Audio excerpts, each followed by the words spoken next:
It's surprisingly common for Hollywood movies to offend foreign governments. Finland banned Stanley Kubrick's satirical masterpiece Dr. Strangelove due to fears it might affect the nation's relationship with the Soviet Union, for example.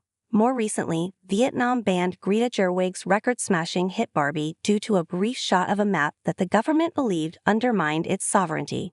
And in China, countless American movies have been banned, including Back to the Future because of its dangerous fictional element of time travel, Deadpool because of violence and nudity, and Nomadland because of director Chloe Zhao's critical comments about the government nearly a decade earlier.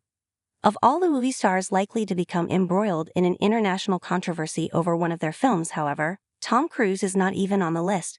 The actor-turned-Hollywood mogul has gone out of his way to make his films as inoffensive as possible, occasionally even kowtowing to questionable foreign governments for the sake of getting his movies to the broadest audience possible.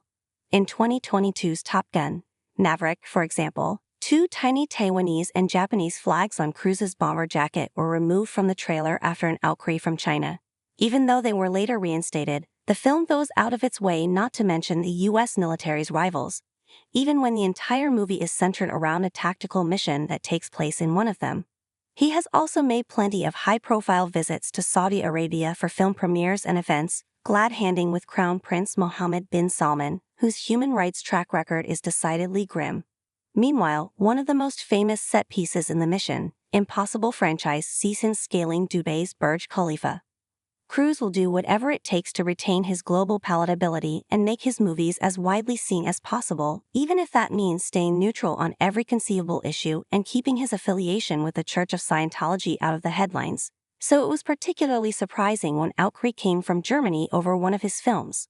In the 2008 thriller Valkyrie, Cruise plays Colonel Klaus von Stauffenberg, a prominent member of the Nazi military who unsuccessfully attempted to kill Hitler in 1944. Viewed as a hero in Germany, von Stauffenberg was executed by firing squad when the plot failed, and his family was sent to concentration camps. When it was announced that Cruise would be playing the legendary colonel in an upcoming film, von Stauffenberg's son had misgivings, particularly over the star's affiliation with Scientology, which he called off-putting. Speaking of Cruise's involvement in the movie, Berthold von Stauffenberg told Süddeutsche Zeitung, "I hoped for a while that it was all just a publicity stunt by Mr. Cruise." He added, "He should climb a mountain or go surfing in the Caribbean. I don't care as long as he stays out of it." His fears were that the film would turn into horrible kitsch, though he said he wouldn't attempt to stop the movie from going ahead.